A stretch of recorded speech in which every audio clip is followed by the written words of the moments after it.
Electrostatic episode number 4। सही में? नहीं यार, मुझे तो 3 लग रहा है।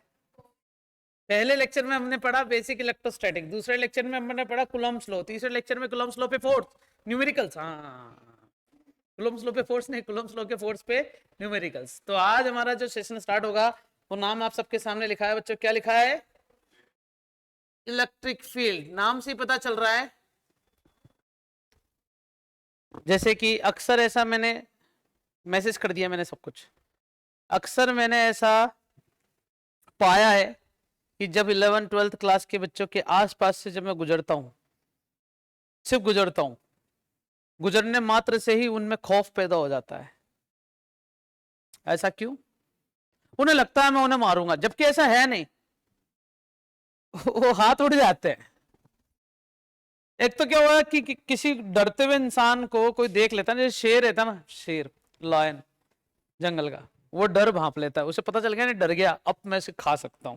अगर सामने वाला नहीं डरा ना, तो शेर भी है ना थोड़ी मशक्कत करेगा, भागेगा या तो उससे बच के, या फिर थोड़ी सी ताकत लगाएगा। लेकिन सामने वाला डर गया तो जल्दी मार देगा, गर्दन पकड़ी, धैं, सबको बुला लेगा, आ जाओ। ऐसे ही जब मैं पास से गुजर रहा हूं तो इस लाइन में भी अगर गुजरूं तो आसपास के बच्चे बिल्कुल ऐसे अंदर की तरफ एक दूसरे से बहुत ज्यादा चिपक जाते हैं। तो उसके पीछे का कारण है कि मेरे चारों तरफ एक ऐसी फील्ड या ऐसा ओरा जनरेट हो चुका है जिसके इन्फ्लुएंस में कोई भी आएगा तो उसे फोर्स फील होगा। ऐसा भी हो सकता है कि वो मेरे फील्ड में ना आए तो मैं मेरी फील्ड को उस तक ले जाऊं। इसे कहते हैं जे की सर की स्पेशल फील्ड। ऐसे ही हम पढ़ेंगे बच्चों क्या, इलेक्ट्रिक फील्ड, जिसे अपन क्या बोल सकते हैं कि किसी भी चार्ज से अट्रैक्शन और रिपल्शन के लिए एक एग्जांपल है बच्चों। अपन क्या लिया बच्चों? मैंने एक प्लेग्राउंड लिया और इस प्लेग्राउंड में छोटे से बच्चे को इसे छोड़ दिया गया कि जा बेटा खेल ले, है ना। पूरे प्लेग्राउंड में 2-3 झूले हैं, लाइक सीसो हो गया, ठीक है, एक वो स्लाइड वाला हो गया, पेंडुलम टाइप, स्विंग्स, ठीक है। तो सिंगल बच्चे को अगर प्लेग्राउंड में छोड़ दिया जाए तो कौन कौन से गेम वो खेल पाएगा? क्या लगता है? स्विंग खेल लेगा वो? उसके पैर ही नीचे नहीं पहुंच रहे, अब बताओ। पहले तो उसे बिठाना पड़ेगा ऊपर, स्लाइड वाला ना, खुद ही चढ़ेगा खुद ही उतरेगा। स्लाइड वाला टूट चुका है, अब बचा कौन सा? स्विंग और सीसो। दोनों गेम खेल सकता है क्या वो? नहीं, नहीं खेल सकता भैया। फिर बाद में दूसरे गेट से हुआ सुंदर कन्या का एंटर, ठीक है।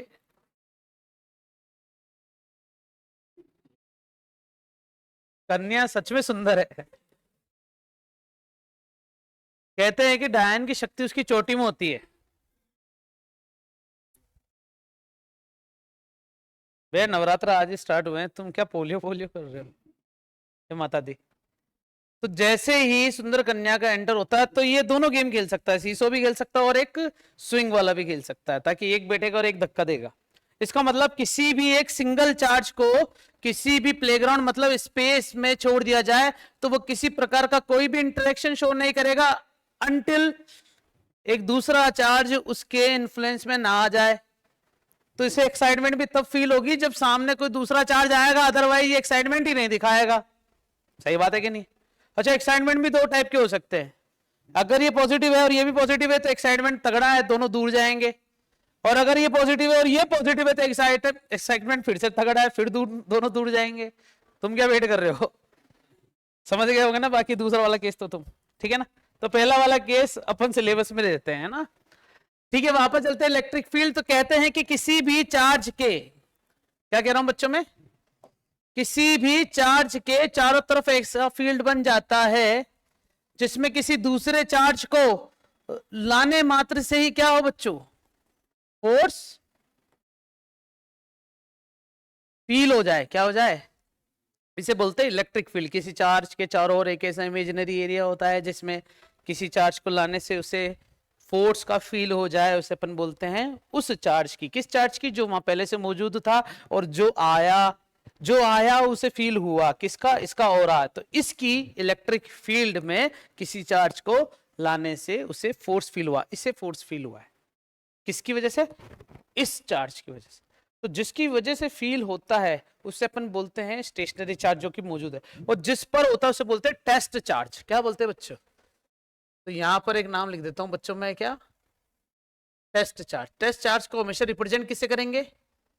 एक चीज बताऊं, ये हमेशा क्या लिखा है बच्चों मैंने?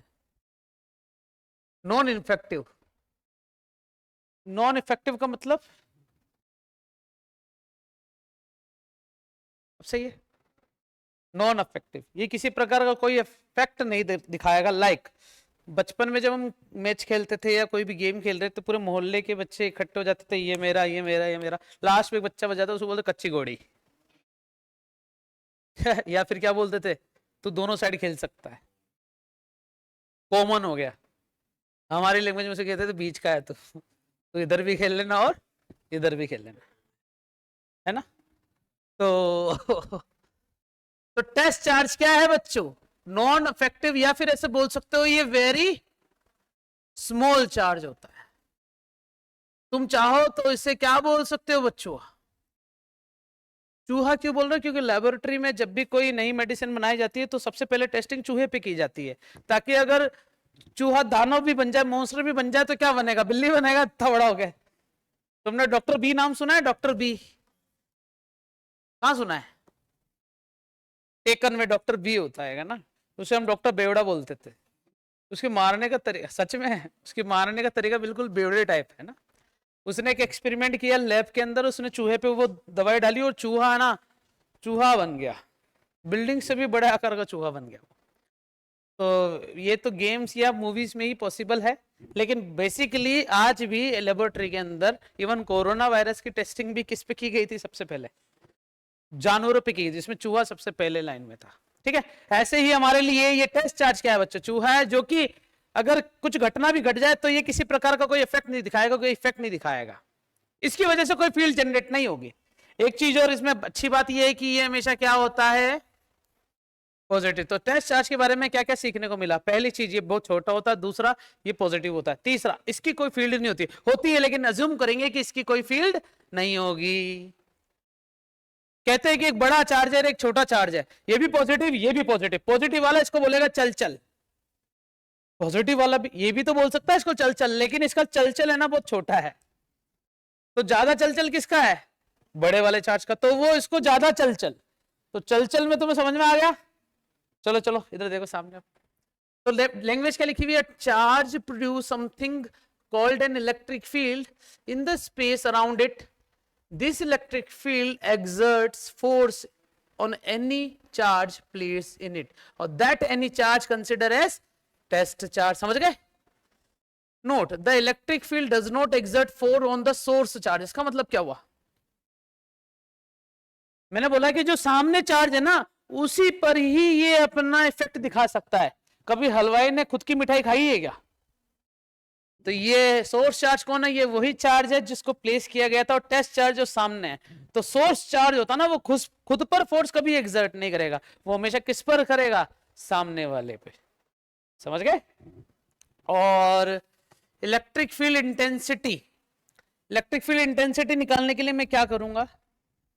मान लेते कि हमारे पास कलर ये ज्यादा अच्छा लग रहा है, एक मैंने चार्ज लिया Q, और इसके चारों तरफ क्या हो सकती है बच्चों? कोई इमेजिनरी फील्ड हो सकती है, और इसके अंदर क्या लेके आ गया मैं? एक क्यू नोट। इनके बीच में लगने वाला डिस्टेंस कितनी मान लेता हूं? आर। तो फोर्स का फॉर्मूला बताओ ना। के Q1 Q2 अपॉन में, तो ये तो क्या है?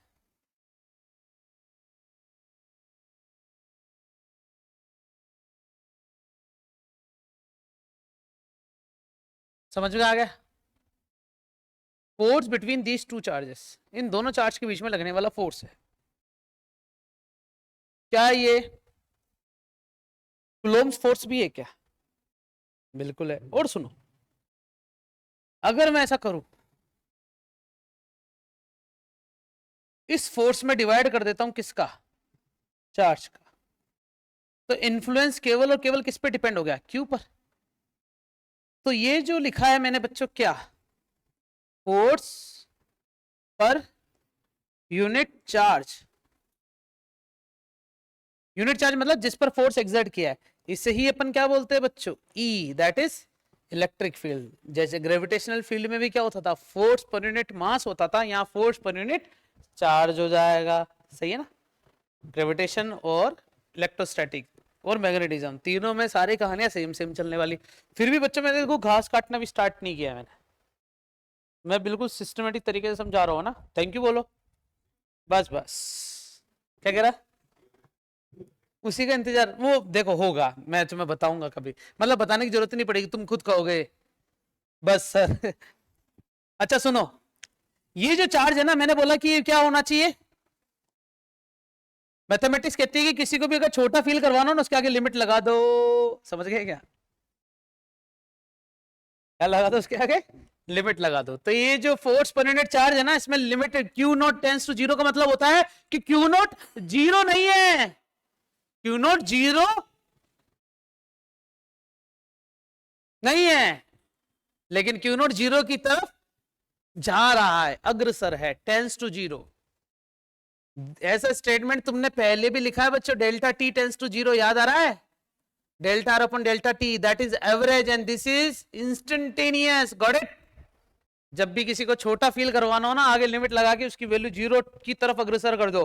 देखो जीरो लिख दोगे तो उसे बुरा लगेगा, उसे बोल दो कि देखो, ऐसे बोल दो तू कुछ नहीं कर सकता जीवन में, ऐसा नहीं, तेरे से हो नहीं पाएगा, ऐसे बोल दो, है ना।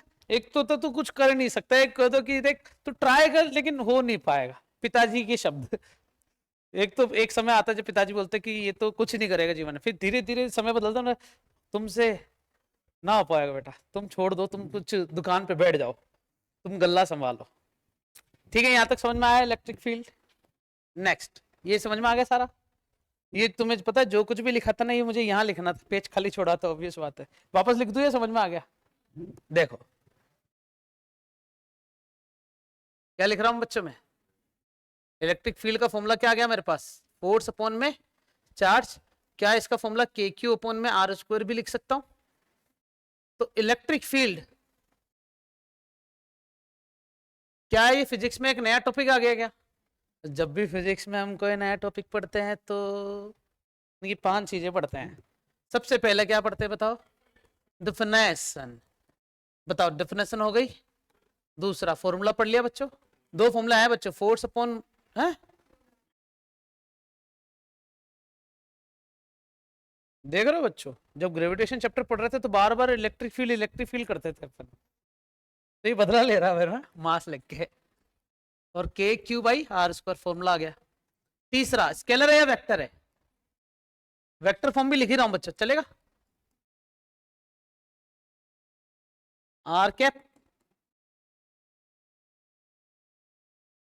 और देखो आर कैप,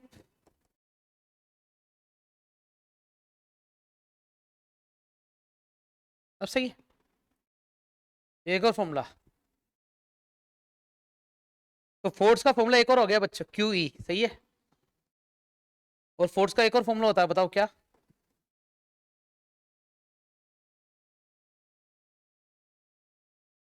जबरदस्ती लिख रहा हूँ, फालतू की चीज है ना, जगह बहुत सारी है ना।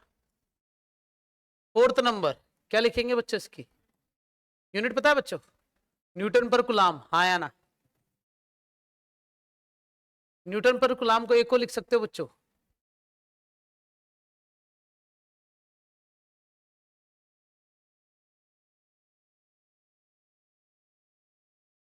बताऊंगा, बाद में बताऊंगा।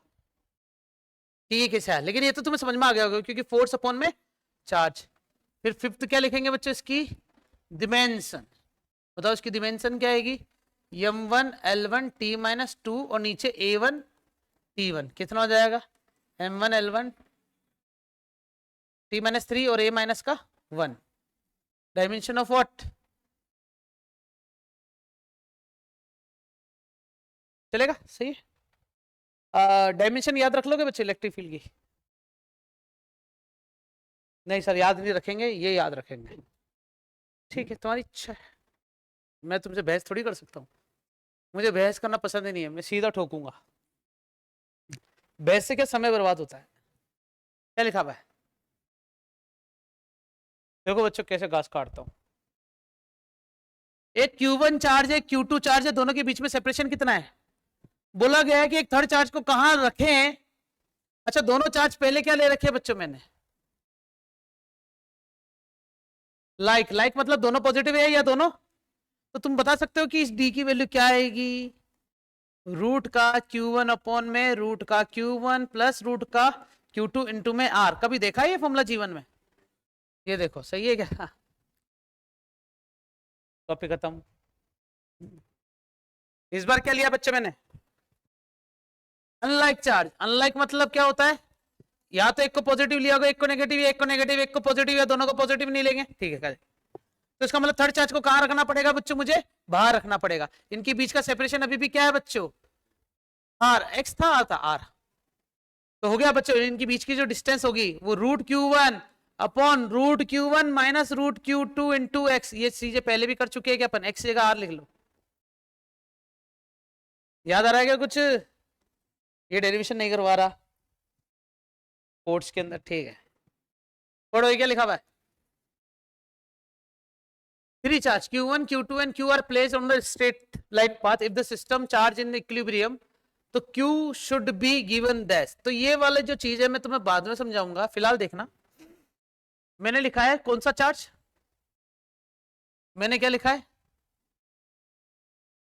पहले तो तीसरे चार्ज को कहां रखें, ऐसा सवाल आया, कहां रखे तीसरे चार्ज को, कहां रखे। तो आंसर आ गया बच्चों, क्या आया, रूट का 4Q आंसर, रूट का 4Q रूट का 16Q इंटू में बीच की डिस्टेंस कितनी मान लेता हूं आर। तो ये डी की वैल्यू कितनी आ गई है, 2 2 4 आर 2 6 R/3। ये तो अपन सीख चुके हैं, लेकिन मुझे ना इसकी वैल्यू चाहिए to make whole system in equilibrium. याद आ रहा है कुछ, तो इस पर फोकस करेंगे ना। अच्छा पूरे सिस्टम को इक्विलिब्रियम रखना है तो इसको चार्ज क्या रखना पड़ेगा, नेगेटिव, ताकि ये इसकी तरफ अट्रैक्ट हो लेकिन इसकी वजह से रिपेल हो। लगा दे मैं फोर्स, तो 4Q और माइनस Q के बीच में लगाऊंगा एक तो फोर्स, बराबर रख दूंगा 4Q और किसके बीच में, 16Q के बीच में। दोनों आपस में एक दूसरे के क्या हो जाने चाहिए, इक्वल। अच्छा इन दोनों के बीच में लगने वाला फोर्स होगा अट्रैक्शन, लेकिन इन दोनों के बीच में लगने वाला फोर्स होगा रिपल्शन, इसलिए दोनों आपस में एक दूसरे के बराबर रख देंगे और बोल देंगे दोनों सिस्टम इक्विलिब्रियम में आ जाए, सारा सिस्टम। सही है क्या, हाँ पहले भी कर चुके ऐसी चीज। के Q Q Q Q minus नहीं लगा रहा, क्यों, बोलने की जरूरत नहीं बच्चों, बार बार क्या एक ही चीज बोलते रहोगे क्या, आप भी तो सवाल एक ही बार बार पूछते रहते हो। वो तो मैं देखना चाह रहा हूँ कि तुम्हें याद है, लेकिन तुम भी जवाब दे देते हो सूगले बच्चे। एक गलत लिख दिया कुछ, अरे चिल्लाओ मत, कर रहा हूं मैं। अच्छा बच्चों बताओ ये वाली डिस्टेंस कितनी है हमारे पास, R/3। अब सही है, के क्यू क्यू अपॉन में आर स्क्वायर। क्या क्या कट रहा है, के से के काट दो फिलहाल, तो क्या बच रहा है 4Q इंटू में Q बराबर 4Q इंटू में 16Q बटे आर स्क्वायर बटे में 9 बटे में आर स्क्वायर से आर स्क्वायर चला। फिर देखो Q की वैल्यू क्या आ रही है 4Q 16Q, नीचे डिवाइड किसका हो रहा है, अरे समझ में आया क्या। और ये जो 9 इधर ऐसे लिख दो 9 को। अब मैंने जो आंसर लिखा है इस फॉर्मूले में वैल्यू रख के देखो, अब इस Q की वैल्यू क्या होनी चाहिए चेक करें।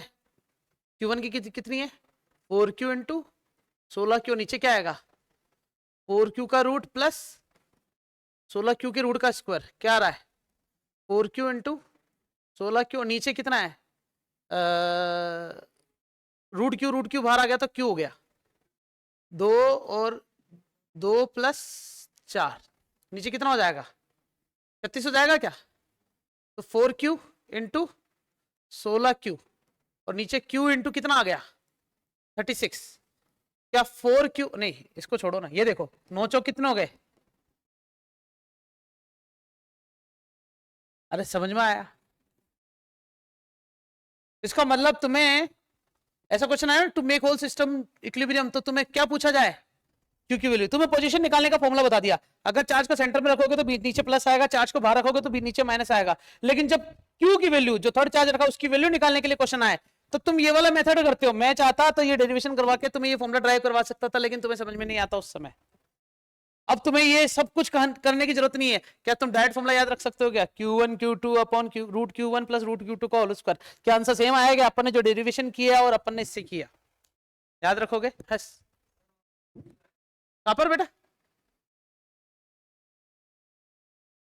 अब सही है। क्या आएगा? Root 2 root cube.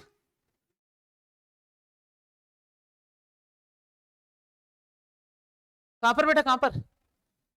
4 का रूट कितना होता है? 2। 16 का रूट कितना होता है? 4। और जो क्यू रूट था कॉमन होके उसका स्क्वायर की वजह से बाहर आ गया ना।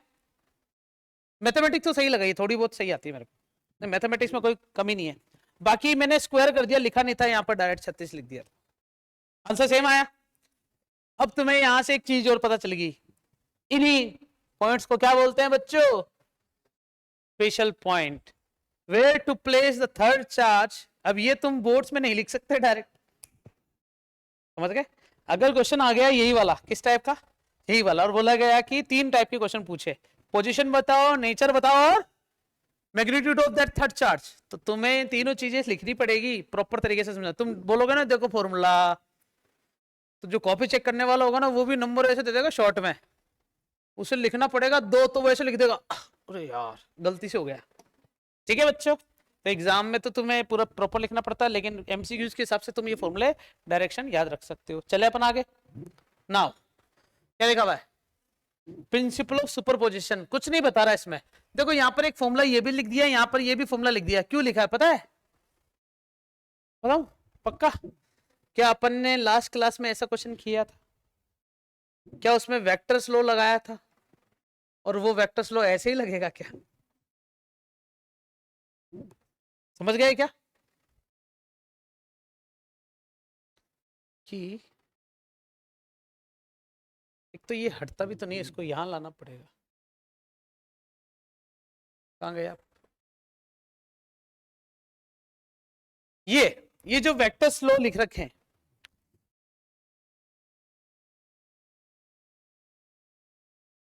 देखो जरा, इसे बोलते हैं अपन E1।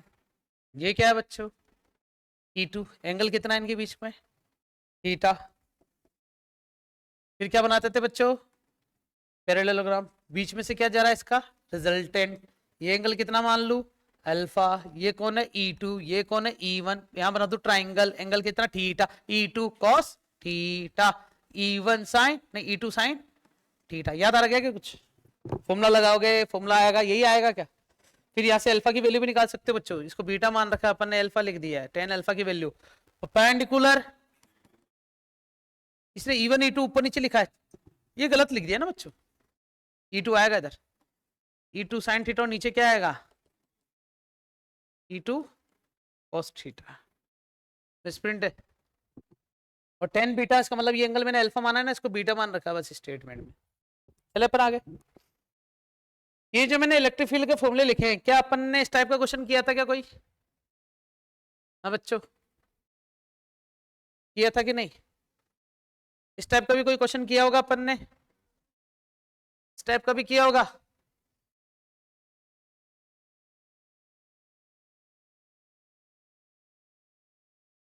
आंसर सबके सेम है, कल जो अपन ने जो किया लास्ट सेशन में।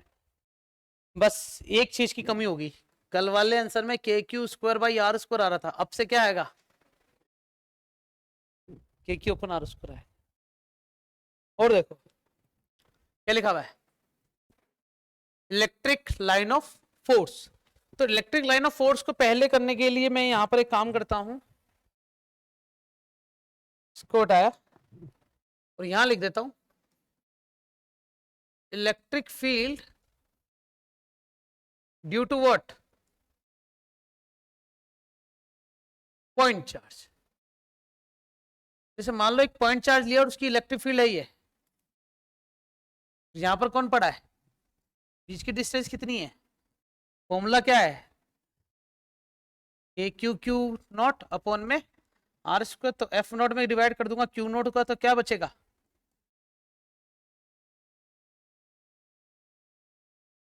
इसे ही अपन क्या बोलते हैं? Electric field due two point charge. Point charge लिखा है, इसका मतलब सिस्टम ऑफ चार्ज आएंगे। अब क्या आएंगे? System of charge. देखेंगे, बताऊंगा सिस्टम ऑफ चार्ज क्या होते हैं। हाँ, तो हमारा अगला टॉपिक स्टार्ट होता है बच्चों, क्या? Electric line of force. इसका एक नाम और लिख सकता हूं, that is electric field lines. क्या बोल सकते हैं इससे अपन बच्चों? Electric field lines.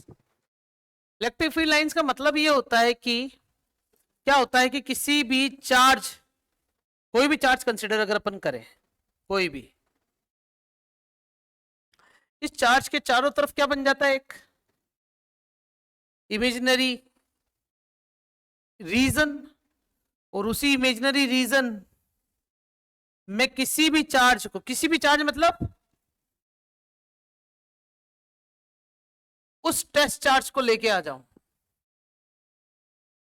अगर टेस्ट चार्ज को लाने से क्या फील हो जाए बच्चों? क्यू नॉट है ना, टेस्ट चार्ज को किससे रिप्रेजेंट करते हैं? अगर उसे फील हो जाए फोर्स, इसलिए उसका नाम क्या होता है? Electric line of force. Actually में कहने का मकसद ये हो गया है कि इस पर फोर्स लगेगा ऐसे, समझ गए? थोड़ा कलर चेंज कर देते हैं, इस टाइप से, इसे इलेक्ट्रिक लाइन फोर्स भी कहते हैं। तो किसी भी टेस्ट चार्ज को किसी भी फील्ड के अंदर रखने पर अगर उसे किसी प्रकार का फोर्स फील होता है उस लाइन के अलोंग, उसे अपन क्या बोलते हैं? इलेक्ट्रिक लाइन ऑफ फोर्स बोलते हैं। इसलिए इसे इलेक्ट्रिक फील्ड लाइंस भी बोल सकते हैं। तो कुछ प्रॉपर्टीज अपन देखते हैं इलेक्ट्रिक फील्ड लाइन कैसी कैसी हो सकती है। क्या इलेक्ट्रिक फील्ड लाइन हमेशा सीधी होती है या ऐसे कर्वीलिनियर भी हो सकती है? डिपेंड करता है कि चार्ज का नेचर कैसा है। अगर पॉजिटिव चार्ज अकेला है तब तो इसमें से इलेक्ट्रिक फील्ड लाइन हमेशा क्या होगी बच्चों? आउटवर्ड निकलेगी। क्या होगी बच्चों? अच्छा, ये आउटवर्ड निकलने का इसका प्रोसेस भी पता है कैसा होगा? बहुत ही बढ़िया होगा, बहुत बढ़िया होगा, बहुत बढ़िया। वो कैसे होगा देखना, कि चार्ज है, चार्ज के ऊपर ऐसे ऐसे ऐसे ऐसे ऐसे ऐसे ऐसे, और ये कैसा शेप बना रहा है बच्चों? इसे सर्कल नहीं बोलेंगे, ये एक्चुअली में शक्तिमान इस टाइप से चलेगा। तो क्या बना रहा है ये? स्फेरिकल इलेक्ट्रिक फील्ड लाइन निकलती है इसकी। लेकिन अगर मान लो यहाँ पर पॉजिटिव चार्ज और यहाँ पर नेगेटिव चार्ज है, तो पॉजिटिव से नेगेटिव चार्ज की तरफ से इलेक्ट्रिक फील्ड लाइन ऐसे कर्व वाली भी हो सकती है बच्चों। समझ गए क्या? बहुत बढ़िया। कैसी हो सकती है? कर्व वाली भी। तो कहने का मतलब ये हो गया है कि an electric field line or force is that imaginary smooth curve drawn in an electric field along which a free isolated unit positive charge मतलब q नॉट moves, जब उसे मोशन करने का प्रयास हो। किसी भी यूनिट पॉजिटिव चार्ज को इलेक्ट्रिक फील्ड में रखने पर जिस लाइन के अलोंग ये जाता है, चाहे वो कर्व भी हो सकता है, सीधी भी हो सकती है, उस लाइन को ही क्या बोलते हैं बच्चों? Electric line of force. अब ये होती किस टाइप से है, मैं तुम्हें आप सबको छोटा मोटा जानकारी दे देता हूं, आप सब देखेंगे। ये कुछ इस टाइप से, हमारे पास कुछ इलेक्ट्रिक फील्ड लाइन हम देखेंगे। अगर ये खुल गया तो टाइम पे, और अगर जल्दी खुल गया तो और जल्दी समझा दूंगा मैं, थोड़ा और जल्दी, ठीक है। ये मेरे पास एक फ्री स्पेस है, you can see the free space, और यहां पर मैंने क्या लेके आया हूं? Positive charge. तो तुम देख पा रहे हो इसकी इलेक्ट्रिक फील्ड लाइन क्या हो रही है? ओरिजिनेट कहां से हो रही है? ओरिजिनेट मतलब समझते हो? हमेशा पॉजिटिव चार्ज से ओरिजिनेट होती है, मतलब निकल रही है या पैदा हो रही है। और जहां कहां रही है बच्चों? इन्फिनिटी पे तब जाती है जब ये सिंगल चार्ज मौजूद हो। अगर इसमें से इसको मैं गायब कर दूं और इस बार कौन सा चार्ज ले लूं बच्चों? यू कैन सी कि इलेक्ट्रिक फील्ड लाइन अब कहां हो रही है बच्चों? अंदर की तरफ आ रही है। लेकिन आ कहां से रही है? इनफाइनाइट से। और टर्मिनेट कहां हो रही है? तो इंडिविजुअल पॉजिटिव चार्ज की electric field line originate from positive charge and terminate at infinite, and vice versa for negative charge. Negative charge के लिए ओरिजिनेट कहां से होती है? इनफाइनाइट से। और टर्मिनेट कहां हो रही है बच्चों? नेगेटिव चार्ज की तरफ। अगर मैं इसको थोड़ा सा साइड में लेके आ जाऊं और इसी के पास में क्या रख दूं बच्चों, एक पॉजिटिव चार्ज, देख रहे हो बच्चों कि इलेक्ट्रिक फील्ड लाइन इस पॉजिटिव चार्ज की वजह से कैसे हो गई कि पॉजिटिव से तो निकल रही है और नेगेटिव चार्ज में टर्मिनेट हो रही है।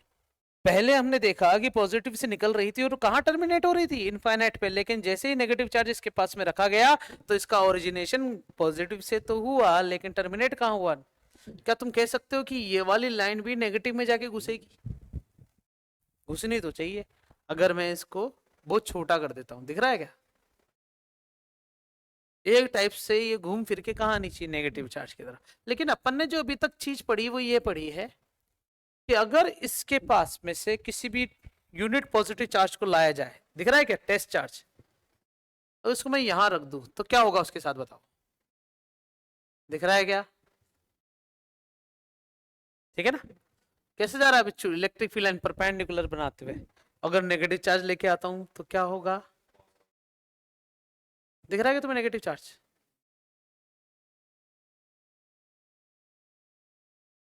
ये स्फेरिकल था, पीछे की तरफ से आता हुआ दिखा मुझे, अब दिख रहा साफ? मान लो कि मैं एक पॉजिटिव चार्ज नेगेटिव चार्ज को ना ऐसे ऐसे छोड़ दूं तो क्या हो रहा है, क्या लगता है वो घूम के आएगा क्या? बताओ, दिख रहा है कहीं? कहीं नहीं दिख रहा। ऐसा क्यों हुआ? क्योंकि हम पढ़ रहे हैं इलेक्ट्रोस्टैटिक। जब मैंने किसी टेस्ट चार्ज को स्टेशनरी पोजीशन पे रखूंगा ना ऐसे, तब जाके वो इसकी तरफ अट्रैक्ट होगा, और ऐसे छोड़ दूंगा तो क्या होगा, अट्रैक्ट नहीं होगा। क्योंकि मूविंग चार्ज जो होता है वो स्टेशनरी चार्ज की तरफ अट्रैक्ट कभी नहीं होता है, वो मैग्नेटिक फील्ड की वजह से अफेक्टेड होता है। उसे कहते हैं मैग्नेटिक इफेक्ट ऑफ करंट, उसे कहते हैं Oersted experiment, Biot Savart application, बहुत सारी चीजें। लेकिन जब मैं किसी एक चार्ज को से स्टेशनरी रख देता हूँ तो कैसे हो रहा है बच्चे, दिख रहा है पॉजिटिव चार्ज कैसे जा रहा है, दूर जा रहा है। अगर मान लो इसको मैं गायब कर दूं बच्चों, क्या होना चाहिए अगर इसको गायब कर दूं तो? ये दोनों क्या है, टेस्ट चार्ज है। क्या ये दोनों एक दूसरे से रिपेल नहीं होने चाहिए थे? दोनों एक दूसरे से दूर जाने चाहिए थे। लेकिन टेस्ट चार्ज क्या होते हैं, बहुत छोटे होते हैं, नॉन अफेक्टिव होते हैं, एक दूसरे पर अफेक्ट ही नहीं डाल रहे। इसमें से एक को गायब कर देता हूं अगर मैं, और उसके पास में किसको लेके आऊं, नेगेटिव चार्ज को, गया कैसे दूर। ठीक है, अब इसी के साथ साथ छोटी छोटी चीजें और बताता हूं। अगर दो नेगेटिव चार्ज आ जाए तो उसकी इलेक्ट्रिक फील्ड लाइन कैसे बन सकती है, देख पा रहे हो? और अगर दोनों पॉजिटिव चार्ज होते तो भी कैसे होता? अच्छा, इनके एरो दोनों अंदर की तरफ है ना। अगर मैं ऐसा करूं कि एक पॉजिटिव चार्ज और एक और पॉजिटिव चार्ज, तो दोनों के बीच में इलेक्ट्रिक फील्ड लाइन कैसे बन रही है, एरो बाहर की तरफ जा रहा है क्या? एक पॉइंट बीच में जरूर रहे इनके जहां पर नेट इलेक्ट्रिक फील्ड जीरो है। नेगेटिव चार्ज के बीच में भी था वो पॉइंट, उसी पॉइंट को बोलते हैं नल पॉइंट। कौन सा point? null point at which a point at which the net electric field will be zero, which is known as null point। अगर मैं यहाँ पर एक और चार्ज रख दूं तो बताओ कितने नल पॉइंट आ गए, दो। एक और चार्ज रख दूं इधर, कितने नल पॉइंट दिख रहे हैं बच्चों, बताओ, एक दो तीन और चार। इसको यहाँ ले आओ, इसको यहाँ ले आओ, हैप्पी दिवाली बच्चों। कितने नल पॉइंट है बीबी, ये तो चार ही। अब कितने हो गए, एक दो तीन चार ही चल रहे हैं। अगर थोड़ा दूर दूर करेंगे तो शायद दिख भी जाएंगे अपन। अच्छा लग रहा है? ये अच्छा नहीं लग रहा होगा, है ना? अब सही लग रही है रंगोली, है ना? इन्हें कहते हैं हम null point, that is known as electric field lines. फिलहाल मैंने तुम्हें इलेक्ट्रिक फील्ड लाइंस की छवि बता दी है। अब इसी छवि को अपन सुधारते हैं किससे, हमारे कुछ प्रॉपर्टी से। पहले ये डायग्राम दिख रहे हैं तुम सबको, सिंगल पॉजिटिव चार्ज होगा तो कैसा रिप्रेजेंटेशन होगा, नेगेटिव पे कैसा होगा, पॉजिटिव पॉजिटिव में कैसे होगा, नेगेटिव नेगेटिव में कैसे होगा, इनके बीच में जो पॉइंट शो कर रखा है N, that is known as null point. फिर यहाँ पर क्या हो रहा है बच्चों, एक पॉजिटिव और एक नेगेटिव चार्ज है। फिर अपन ने पॉजिटिव पॉजिटिव पॉजिटिव भी लिया था, ठीक है। प्रॉपर्टी नंबर 1 क्या लिखा है बच्चों, कि electric field line of force start from the positive and terminate at infinite and and out negative. दोनों तरफ से हो सकता है, इसका उल्टा भी कर दो, नेगेटिव के लिए स्टार्ट कहाँ से होगा, इनफाइनाइट से, टर्मिनेट कहाँ पर होगा, नेगेटिव पे। अगर पॉजिटिव नेगेटिव दोनों पास पास है तो स्टार्ट होगा पॉजिटिव से, टर्मिनेट होगा नेगेटिव पे। कंफ्यूज तो नहीं कर रहा? बहुत नॉर्मल भाषा में समझा रहा हूँ। फिर पॉइंट नंबर थर्ड देखो बच्चों, सेकंड क्यों नहीं देख रहा बच्चा, पता है? अभी पता चल जाएगा। थर्ड पॉइंट कहता है कि the tangent drawn at any point of the line of force is give the direction of force. That means अगर मेरे पास यहाँ पर एक पॉजिटिव चार्ज है और यहाँ पर एक नेगेटिव चार्ज है और इसकी इलेक्ट्रिक फील्ड लाइन ऐसी बनेगी क्या? तो इस पॉइंट पर अगर किसी टेस्ट चार्ज को छोड़ा जाए तो वो कैसा जाना चाहिए? इस पॉइंट से बनाओ एक टेंजेंट, तो ऐसा जाना चाहिए क्या? अब जब मैंने तुम्हें बोल ही दिया ऐसा जाना चाहिए तो जाएगा, है ना, जाना चाहिए ना। तो पहले इन सबको अपन को हटाना पड़ेगा।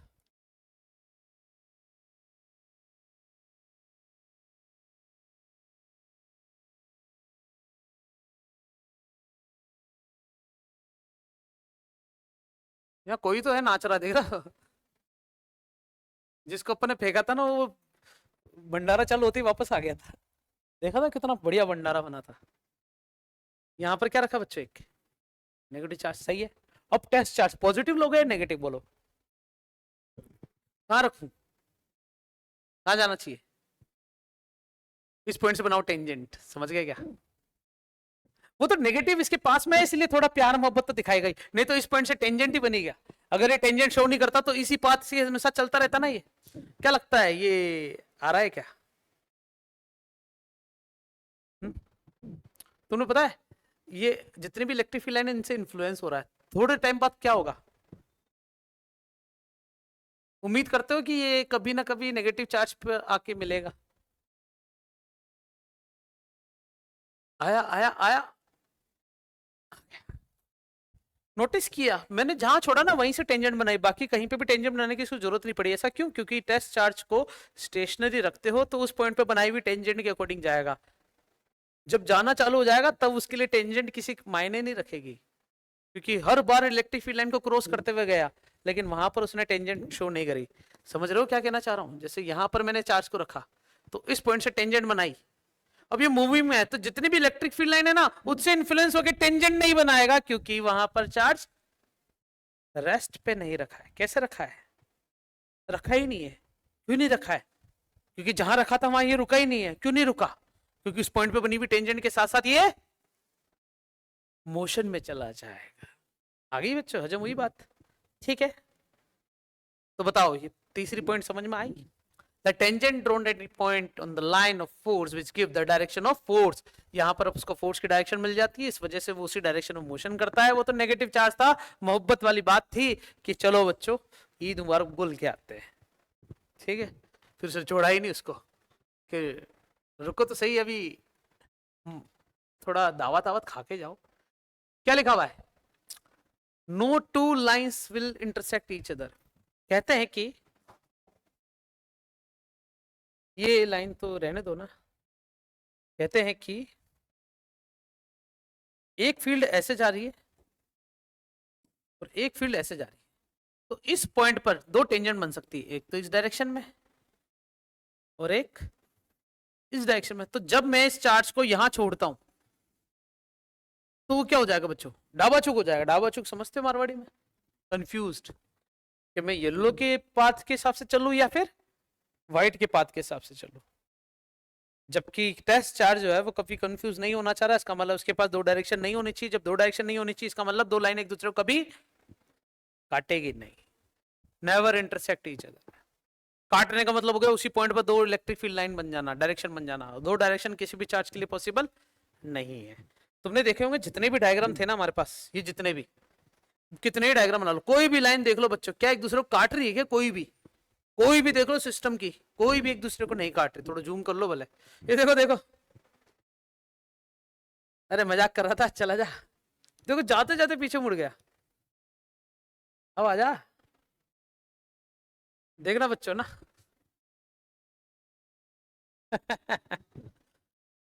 सॉरी,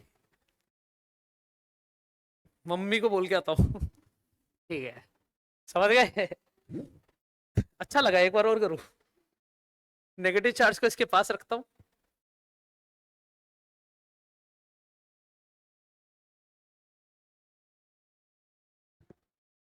मम्मी मैं केदारनाथ आ गया। सही है, ठीक है। जो पढ़ाना था वो बता चुका क्या मैं? क्या बता रहा था मैं कि कभी भी लाइन एक दूसरे को काट नहीं रही है। हाँ ठीक है, तो इसमें एक प्रॉपर्टी और जुड़ जानी चाहिए ना कि चलते हुए चार्ज जब किसी की तरफ अट्रैक्ट हो उस चार्ज को एकदम से गायब कर दो, उस नियम को कहते हैं मम्मे। फोर्थ लाइन पढ़ो बच्चों, क्या लिखा हुआ है? These line have tendency to contract in length like stretched elastic string.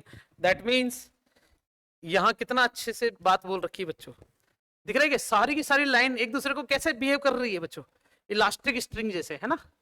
एक दूसरे से वो नहीं होता जब रबड़ को अपन दबा देते हैं, तो रबड़ को दबाना, रबड़ के पार्टिकल एक दूसरे से पास आ जाते हैं। रबड़ कौन सा, वो मिटाने वाला इरेजर की बात कर रहा हूँ, उसको दबाओ तो उसके पार्टिकल उस पॉइंट से पास पास आ जाते हैं लेकिन साइड से बाहर निकल जाते हैं। एग्जाम्पल इसका बलून ही ले लो, पानी से भरा हुआ छोटा सा, इधर से दबाते तो बाकी इलास्टिक मेम्ब्रेन ऐसे फैल जाता है। तो अपन ऐसे कह सकते हैं कि इलेक्ट्रिक फील्ड लाइन की डेंसिटी यहाँ ज्यादा है और जैसे जैसे स्पेस मिलेगा वैसे वैसे फैलेगी, लेकिन इसके स्पेस को अगर कम कर दिया जाए तो ये वापस दिख रहा है क्या, डेंसिटी इकट्ठी हो रही है। इनके बीच में तो मामला ही खराब कर देता हूँ, देखो मैं, देख रहे हो मामला, नल्ला पॉइंट बन गया एक इनके बीच में। कोई बात नहीं, अच्छी लाइन लिखी हुई है कि जितनी भी इलेक्ट्रिक फील्ड लाइन है सारी इलास्टिसिटी जैसा बिहेव करती है, एक दूसरे से चिपकना नहीं चाह रही, कभी एक दूसरे को काटना नहीं चाह रही है। पॉजिटिव पॉजिटिव तो ज्यादा शो करती है बच्चे एक दूसरे को ना, कैसे शो कर रही है पॉजिटिव पॉजिटिव? अगर मैं इस पॉजिटिव को इसके पास ले जाता हूँ, यू कैन सी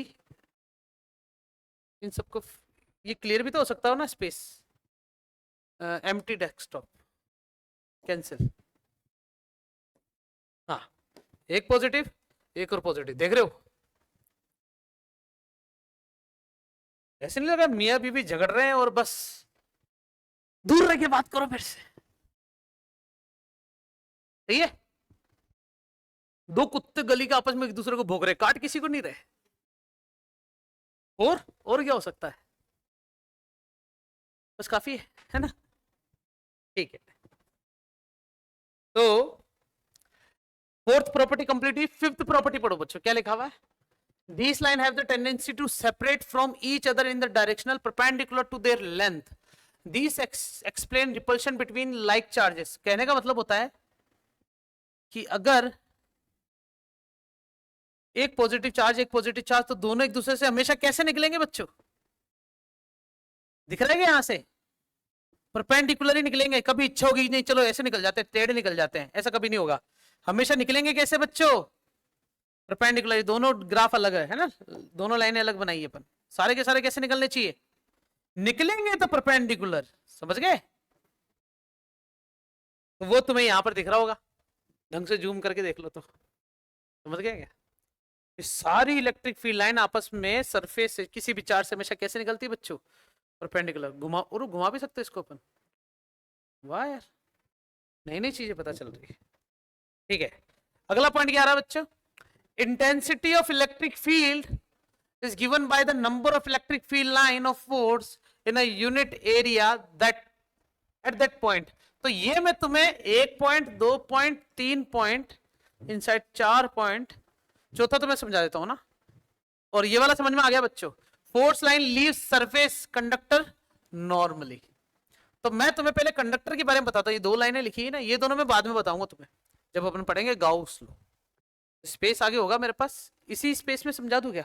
चलो ये वाला क्वेश्चन भी सॉल्व कर लो। पहले हमें पूछा गया है कि ए पर डेंसिटी इलेक्ट्रिक फील्ड की इंटेंसिटी ज्यादा है या बी पे ज्यादा है या सी पे ज्यादा है? तो साफ दिख रहा है बच्चों तुम्हें, ई ए का ज्यादा है, फिर ई बी का ज्यादा है, फिर ई सी का ज्यादा है। कहने का मतलब यहां पर मैं तुम्हें जो समझा रहा हूं वो ये है कि ये कंडक्टर है, मान लेते हैं, positive negative positive negative positive negative positive negative positive negative positive. Conductor की खास बात होती है कि उसमें जितने पॉजिटिव चार्ज होते हैं उतने ही नेगेटिव, अंटिल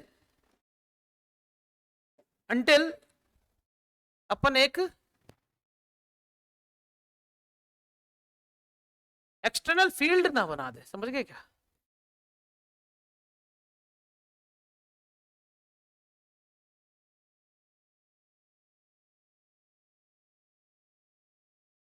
ये मैंने फील्ड बनाई, जैसे ही इस चार्ज को इसके अंदर ले जाके रखूंगा, पता है क्या होगा? सॉरी, होगा ये अंदर आ जाएगा जिसमें ये फील्ड लाइन आई कहां से होगी, यहाँ पॉजिटिव चार्ज रहा होगा और यहाँ पर क्या रहा होगा, नेगेटिव चार्ज। तो सारे के सारे पॉजिटिव चार्ज की तरफ कौन चला जाएगा बच्चों बताओ, नेगेटिव चार्ज आ जाएगा। और इस तरफ कौन चला जाएगा, पूरा का पूरा पॉजिटिव चार्ज। इस वजह से पता चला कि चार्ज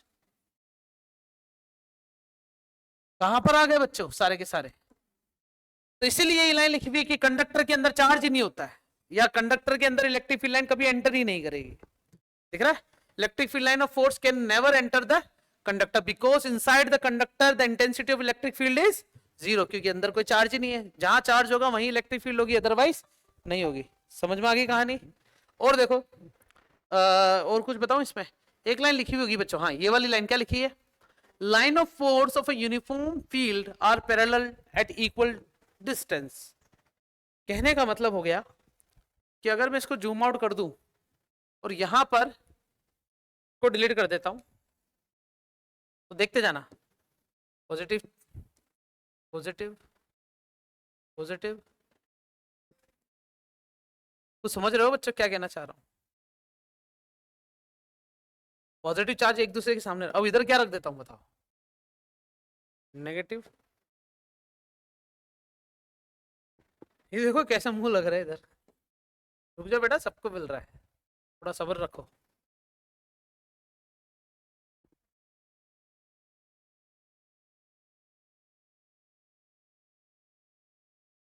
बताओ बीच में जो फील्ड लाइन कैसी है, वो कैसी बन रही है, पैरेलल बन रही है। तो बहुत सारे पॉजिटिव चार्ज और बहुत सारे नेगेटिव चार्ज की एक प्लेट, प्लेट ली अपने मेटेलिक प्लेट, उसके ऊपर पॉजिटिव चार्ज रख दिया, एक पर नेगेटिव, दोनों का आमने सामने रखेंगे ना, तो एक पॉजिटिव प्लेट हो जाएगी, नेगेटिव, उसके बीच में इलेक्ट्रिक फील्ड बनेगी बिल्कुल पैरेलल।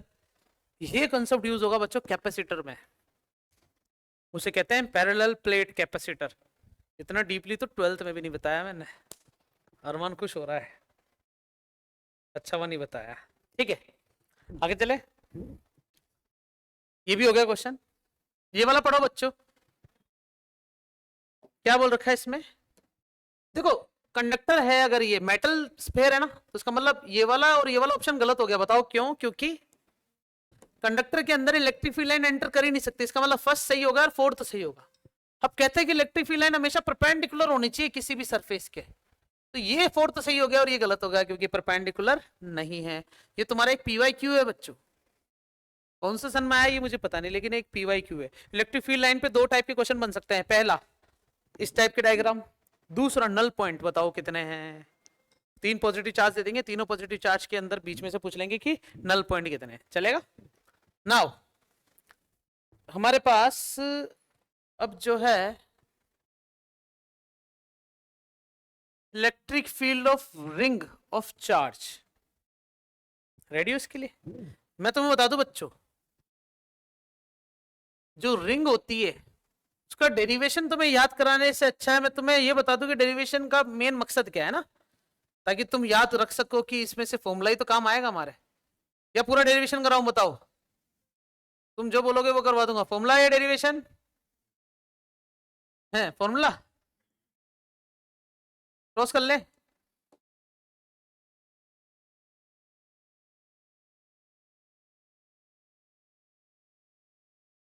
अब सही है, कहते हैं कि इस पर टोटल चार्ज कितना मान लेता हूं, क्यों, इसका सेंटर यही लग रहा है क्या बच्चों। अरे नहीं करवा रहा डेरिवेशन, बस शॉर्ट में करवा दूंगा, तो बोतलें मत पटको ऐसे।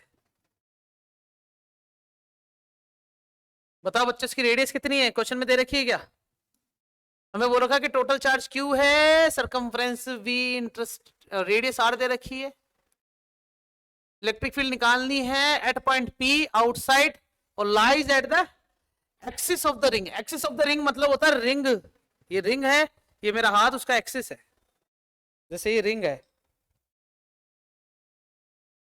रिंग ही है बच्चों, चूड़ी नहीं है ना, तो रिंग का ये एक्सिस कहलाता है, याद रखना। डिस्क का भी ये एक्सिस कहलाता है, हर गोल वाली चीज जो सर्कुलर होती है उसका सेंटर से ही जाने वाली परपेंडिकुलर एक्सिस को एक्सिस बोलते हैं। हमें बोला गया कि कितने डिस्टेंस पर मौजूद है ये, एक्स डिस्टेंस पर।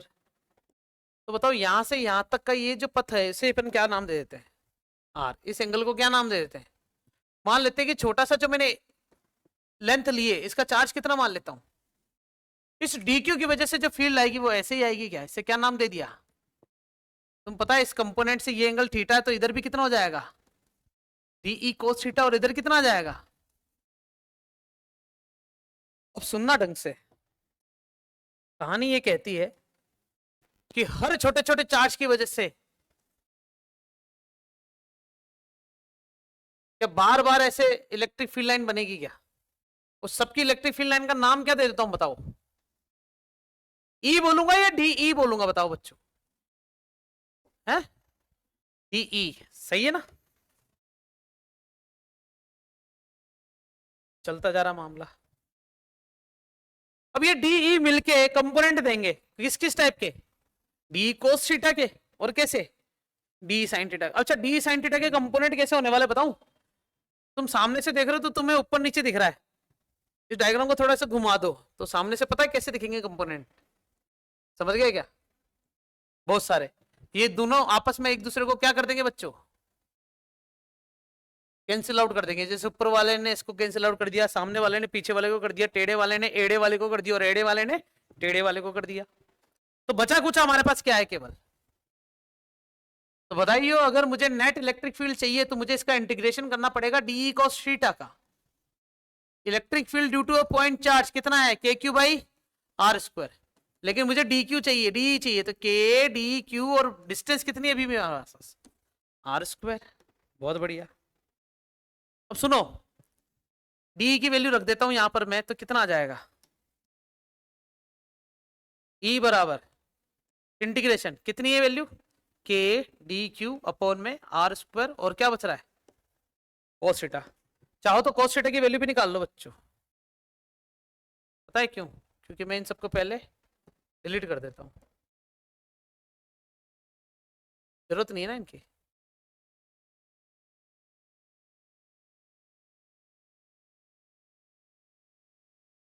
अब सही है, ढंग से देखना, मुझे एक ट्रायंगल दिख रहा है ये बड़ा सा, तो कोस थीटा क्या होता है बेस अपॉन हाइपोटेनियस, बेस कितना है एक्स, हाइपोटेनियस कितनी है आर, पाइथागोरस भी लगाओ, आर स्क्वायर बराबर क्या आ रहा है एक्स स्क्वायर प्लस, वाह, तो ऐसे वैल्यू रखो के डी क्यू अपॉन में आर स्क्वायर एक्स अपॉन में आर इंटीग्रेशन, इसके बाद जो लिखूंगा वो वाला स्टेप तुम्हें समझ में नहीं आएगा, रेडी हो,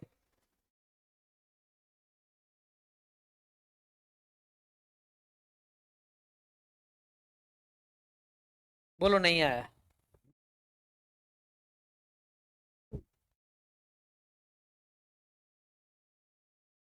वाह क्या खतरनाक चीज लिखी है सर, आर को आर से मल्टीप्लाई करके लिखा है बस, बड़ी गहरी सोच में चले गए ना तुम सब, इन चीजों पे मुझे गिल्ट फील होता है, तुम तो ये समझ के दिखाओ ये सब बाहर क्यों आ गया, क्योंकि ये कांस्टेंट है, के भी कांस्टेंट है एक्स भी कांस्टेंट है, पोजीशन चेंज हो रही है, चार्ज वेरी कर रहा है, तो टोटल चार्ज कितना आ गया हमारे पास क्यू, ये डी क्यू मतलब छोटा चार्ज है, छोटे चार्ज का इंटीग्रेशन करो तो कितना आएगा, छोटे चार्ज का इंटीग्रेशन आएगा टोटल चार्ज, और कितना आ गया क्यू, कभी कभी इंटीग्रेशन करने की जरूरत नहीं पड़ती है, ध्यान रखना, कभी कभी घुटनों में भी दर्द करवाना पड़ेगा तुम्हें, ठीक है, तो E बराबर जो मुझे मिला है वो मिला है के क्यू अपॉन में आर क्यूब एक्स, और सुनो आर स्क्वायर की वैल्यू मेरे पास पहले से थी x square plus r square, तो आर की वैल्यू कितनी हो जाएगी x square plus r square की पावर 1/2, तो बताओ आर क्यूब कितना हो जाएगा x square plus r square की पावर 3/2, तो बताओ ई की वैल्यू क्या आ रही है मेरे पास k q x square plus r square की पावर 3/2 इंटू एक्स, हजम हो रही है नहीं हो रही बात, पर कुछ तो बोलो, फॉर्मूला आ गया बच्चों मेरे पास इलेक्ट्रिक फील्ड का फाइनली, के क्यू अपॉन में x square plus r square की पावर 3/2।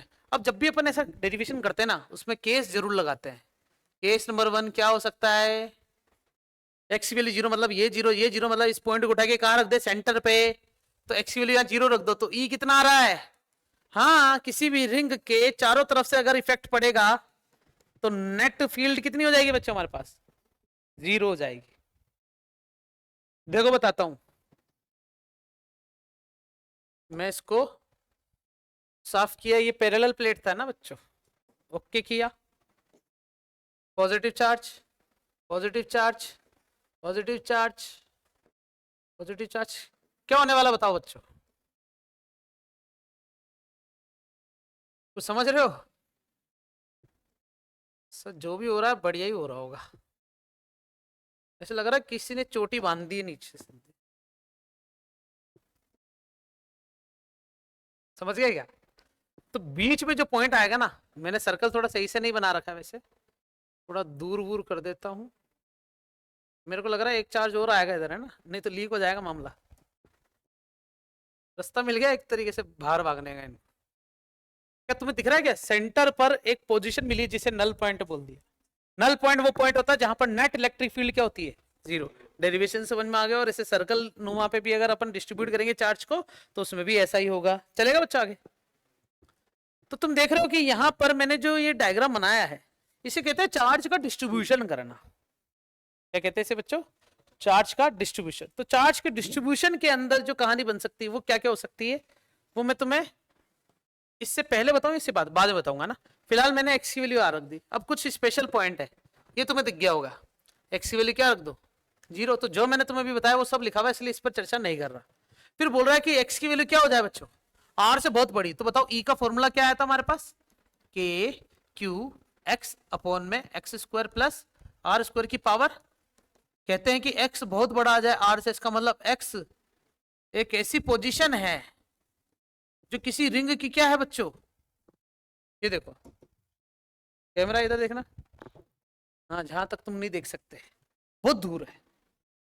तो हम ऐसा कह सकते हैं कि x जब बहुत बड़ा होता है ना r से, उल्टा कर दिया ना चलेगा, तो इसका मतलब r अपॉन एक्स बहुत छोटा होगा किससे, तो लगभग r अपॉन एक्स को क्या मान लेंगे अपन, एक से बहुत छोटा, इसका मतलब लगभग जीरो मान लेंगे। तो देखेंगे क्या करने वाला हूं, E बराबर के क्यू एक्स अपॉन में एक्स स्क्वायर कॉमन ले लेंगे, 1 प्लस आर स्क्वायर में एक्स स्क्वायर हो जाएगा, पूरे की पावर क्या चल रही है बुड़बक्स, 3/2 के क्यू एक्स अपॉन 2 से 2 कटेगा, क्या बचेगा एक्स की पावर में 3, 1 plus r square upon x square की पावर 3/2। मैंने बता दिया इसकी वैल्यू क्या रख देंगे बच्चों, तो ई के क्यू ए अपॉन में एक्स स्क्वायर, तुम चाहो तो के की वैल्यू रख दो, कितनी होती है 4 pi epsilon not Q upon में एक्स स्क्वायर।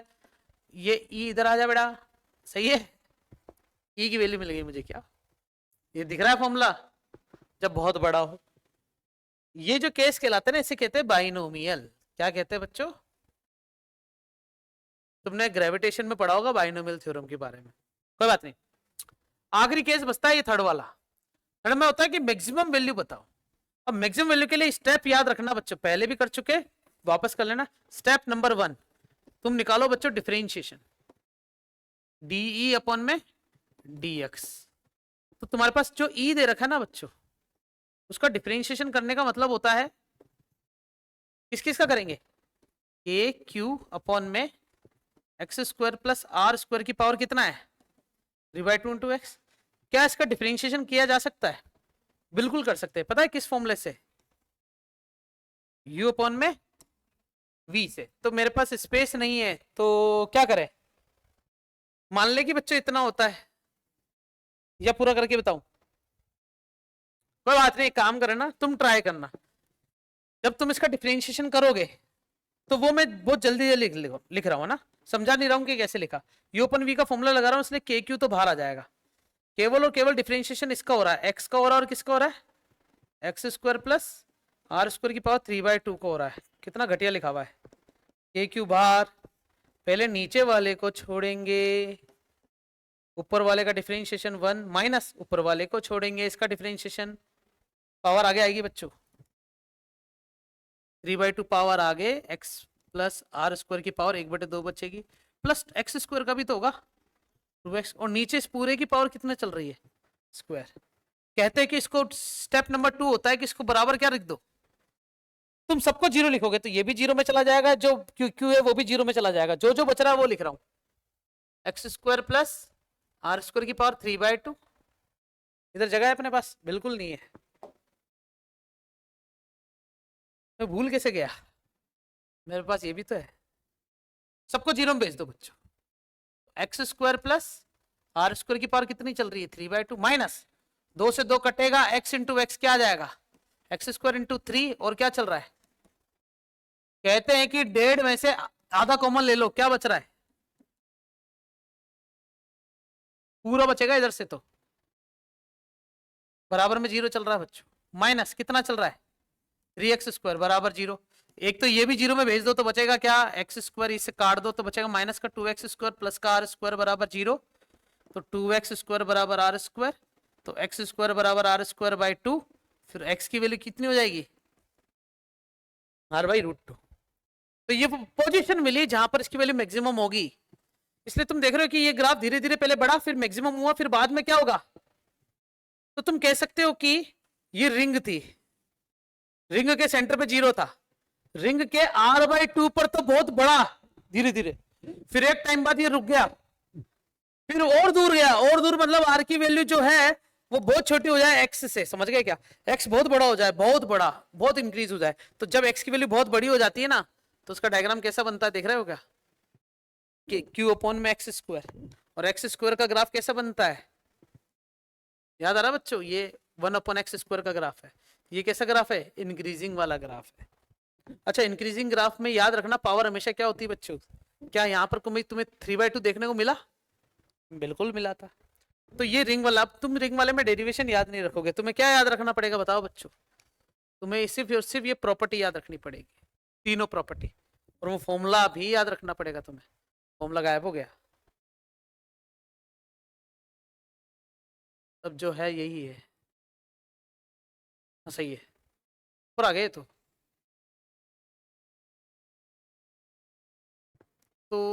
काम करूं मैं, स्टेबिलिटी रखनी पड़ेगी मुझे ना, पहले तो आप इधर आना थोड़ी देर के लिए, फिर ये जो मैंने डिफरेंशिएशन किया है इसका मुझे लगता नहीं कुछ यूज लग रहा है, तो मैं काम करूं कि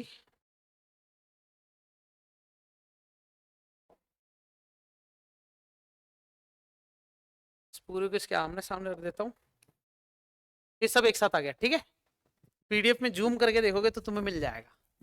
नाउ मैं यहाँ पर एक टॉपिक पढ़ाता हूँ, उसका नाम है बच्चों डिस्ट्रीब्यूशन ऑफ, क्या लिखा है, चार्ज, दिख रहा है क्या, मैंने चार्ज को डिस्ट्रीब्यूट किया है, पॉजिटिव चार्ज को सर्कल शेप में रख दिया, तो सेंटर पे मुझे दिखा कि नेट इलेक्ट्रिक फील्ड कितनी आ रही बच्चों, जीरो, या फिर उसे नल पॉइंट भी बोल दिया। ऐसे ही चार्ज को कैसे कैसे डिस्ट्रीब्यूट कर सकते हैं ये मुझे तुम्हें बताना है। तो सबसे पहला तो क्या होता है, लीनियर चार्ज डिस्ट्रीब्यूशन, कुछ नहीं होगा, चार्ज को कैसे रख देंगे बच्चों अपन, लीनियरली शेप में रख देंगे, एक रोड पर रख देंगे इसे। दूसरा क्या होता है बच्चों, सरफेस चार्ज डिस्ट्रीब्यूशन। अभी सरफेस चार्ज डिस्ट्रीब्यूशन में क्या होगा कि ऐसे शेप होंगे जिसमें सरफेस आएगा, सरफेस किस किस में आता है, केवल और केवल किस में, जबकि लीनियर में क्या बोलते हैं, तो बताओ थर्ड वाले में क्या होना चाहिए, 3D, 3D मतलब वॉल्यूमेट्रिक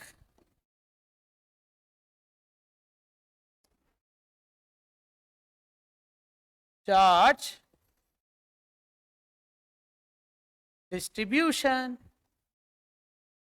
और इसमें शेप कैसे आएंगे, 3D, 3D शेप मतलब क्या हो गया, इसमें बनेंगे सिलेंडर, या फिर छोटा सिलेंडर थोड़ा टेढ़ा वांगा वाला, सपेरा और आधा सपेरा, सपेरा थोड़ा चौकोर है, ट्रापेजियम, रेक्टेंगल, स्क्वायर, ये सरफेस के अंदर आते हैं। तो कहते हैं कि इसमें चार्ज लगते हैं केवल लाइन पे, लेकिन इसमें चार्ज लगते हैं सरफेस में, इसमें चार्ज लगते हैं 3D स्पेस में, तो इनसे बनती डेंसिटी, इसे बोलते हैं लैम्डा। लैम्डा का मतलब होता है लीनियर चार्ज डेंसिटी, मतलब चार्ज में किसका डिवाइड, लेंथ का।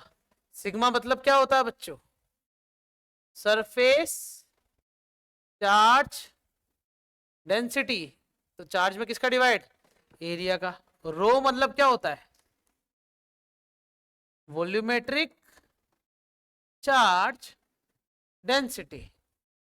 क्यू में किसका डिवाइड, रो का। ग्रेविटेशन में हमने इनको किस नाम से जाना था, याद करो बच्चों, याद आ रहा है क्या? इसे बोलते हैं linear mass density, surface mass density और वॉल्यूमेट्रिक मास डेंसिटी। फेमिलियर है इसलिए बहुत शॉर्ट में बता दिया इसको मैंने। क्या कह रही बेटा? हाँ, ये रो का डिवाइड क्यों करवा रहे हो तुम, वॉल्यूम का डिवाइड कराओ ना इधर, इतना तो तुम्हें आना ही चाहिए बच्चों। ये वाला क्वेश्चन पढ़ो सब जने, क्या लिखा हुआ है।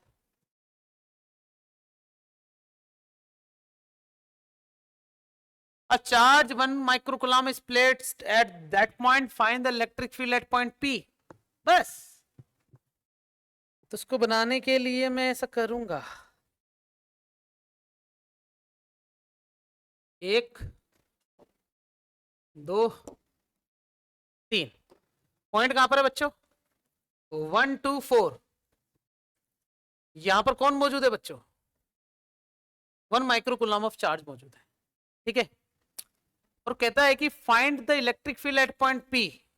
पी पर इलेक्ट्रिक फील्ड बतानी है, बता सकते हो क्या तुम? तो मैं ऐसा करूं कि ये जो पोजीशन है हमारे पास, ये यहां मौजूद है, और ये जो पी पॉइंट है ना, मैं मेरी इच्छा से यहां बना रहा हूं। कितना है, 0 माइनस का 4 और 3।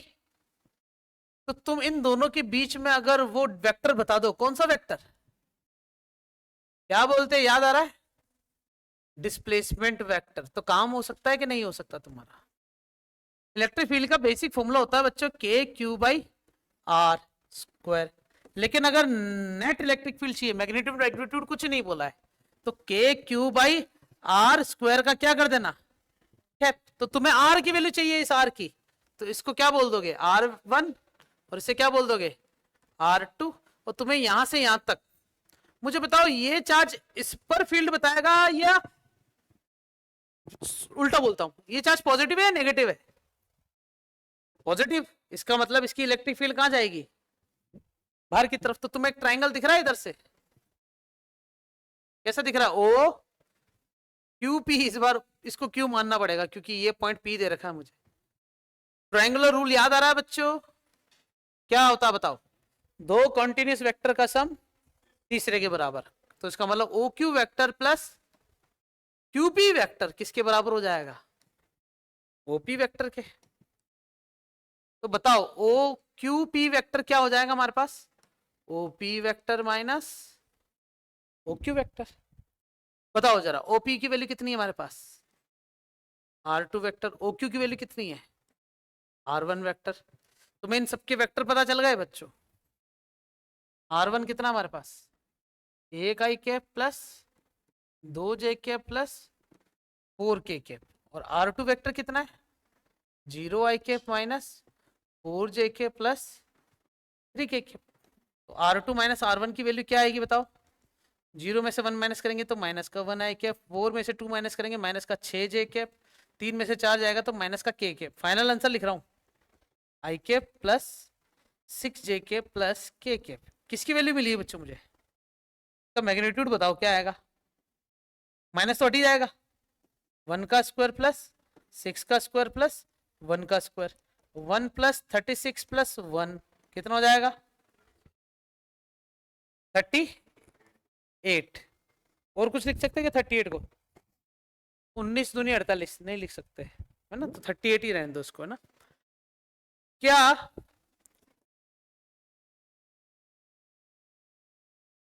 है, सही है ना, 38 आ गया। तो 38 एक्चुअली में होता है बच्चों 19 मल्टीप्लाई बाय 2।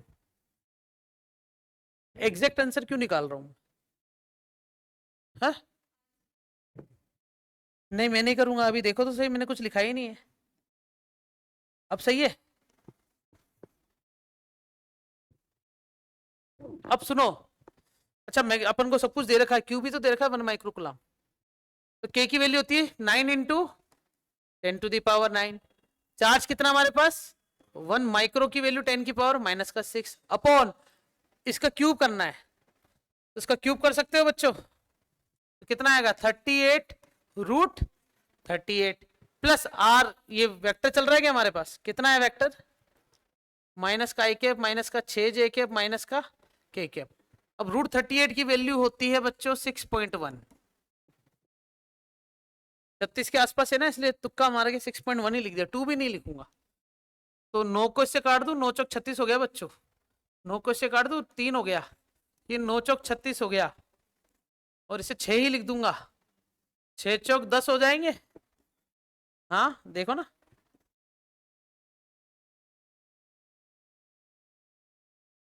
माइनस का आई कैप माइनस का 6 जे कैप माइनस का के कैप, तो 24 का इसमें डिवाइड करो, 24 को 25 लिख दूंगा, तो 25 चौक 100 हो जाएंगे, 40, ये इसका आंसर है। अच्छा ऑप्शन देते ना तो शायद अपन अपना आंसर मैच कर पाते, लेकिन अपन इस टाइप का क्वेश्चन स्टार्ट किया तो इसमें अपन ने एक कंसेप्ट और क्लियर कर लिया हमारा बच्चों, कौन सा, वेक्टर वाला। एक क्वेश्चन मैंने तुम्हें दिया था लास्ट सेशन में, लेकिन वो तो वीडियो एडिट करके अगले सेशन में आएगा ना, वो तो मैच हो जाएगा ना उससे, तो उसकी चर्चा अपन नेक्स्ट सेशन में करेंगे ताकि उसको अपन बोल पाए कि वो, अरे ये तो सब रिकॉर्ड हो गया। आइला अगला पॉइंट पढ़ो बच्चों, लंबी सांस लो, पानी पिलाओ, और स्टार्ट करते हैं इलेक्ट्रिक पोटेंशियल। जिसने पोटेंशियल ग्रेविटेशन में अच्छे से पढ़ा है उसे बहुत अच्छा लगेगा, जिसने नहीं पढ़ा उससे तुम्हें ग्रेविटेशनल पोटेंशियल समझ में आएगा।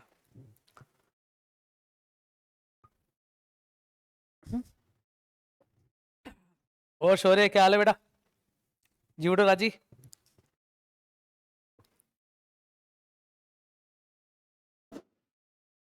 हैप्पी दिवाली।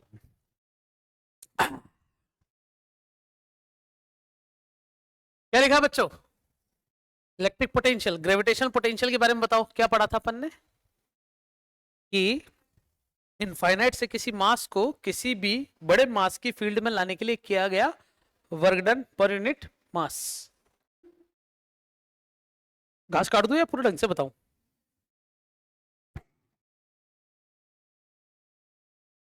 माता बच्ची देखो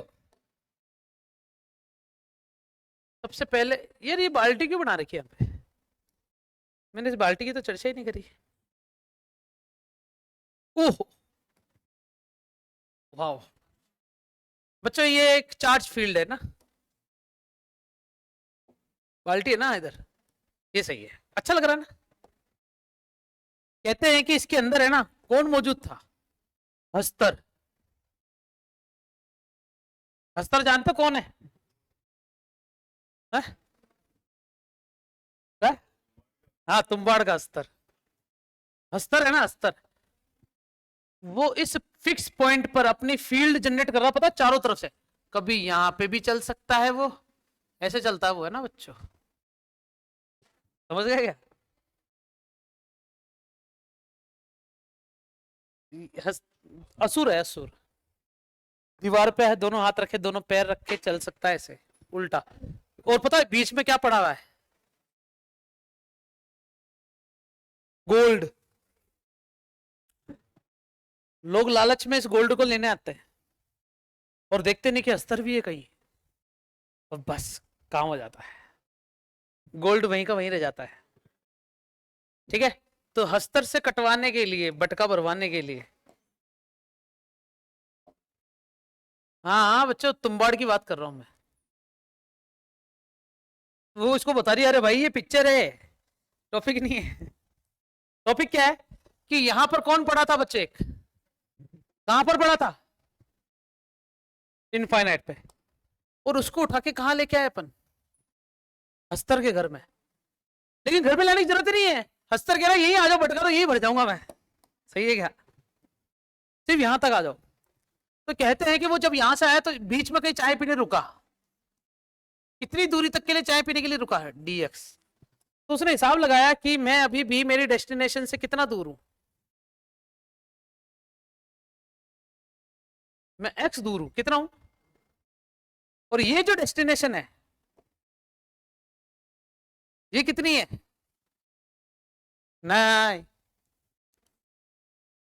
क्योंकि चार्ज से दूर एक पॉइंट मैंने बनाया, इसे ही अपन क्या बोलते हैं बच्चों? इलेक्ट्रिक फील्ड का एरिया। दिख रहा है क्या बच्चों तुम्हें दूर से? इस कलर पे ये वाला कलर दिखता है क्या? वाह यार, राइटिंग कितनी बढ़िया मेरी। तो कहते हैं कि इस चार्ज को इस फील्ड में, सबको पता है कि हस्तर है, मार देगा, लेकिन फिर भी इसे जबरदस्ती लाया जाए तो ये मना करेगा। और जब कोई मना करे तो इसे जबरदस्ती लाने के लिए क्या करना पड़ेगा बच्चों अपन को? Work done. और यही वर्क डन जो है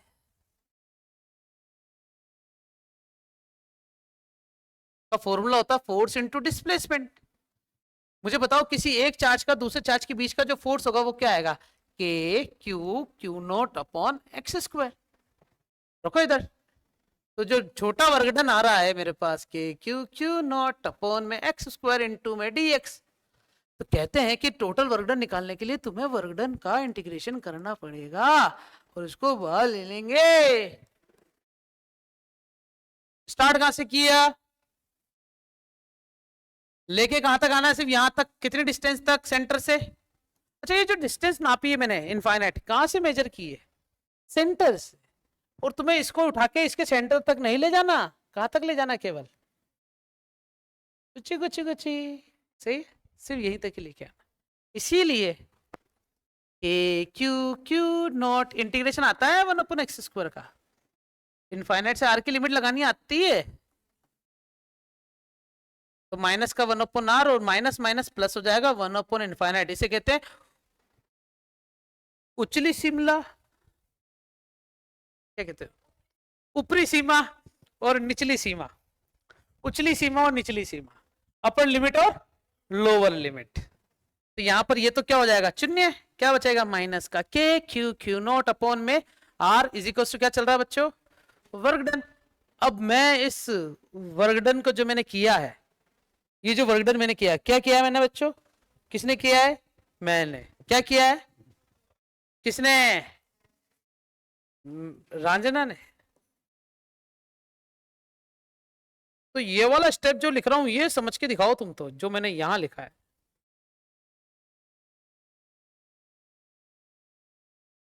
विष्णु सोच रहा हो कहीं हो गया? कल आया था क्या तू विष्णु? तू रोज आ रहा है क्या? तो दिखता क्यों नहीं है? कल से देखूंगा तेरे को रोज बस। यार आप देखते ही नहीं हो। विलुप्त है क्या तू नगण्य द्रव्यमान?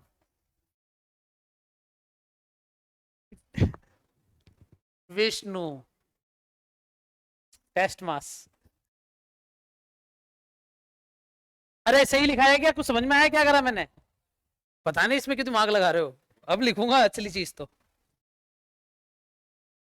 क्या लिखा देखना। किया गया वर्क डन ही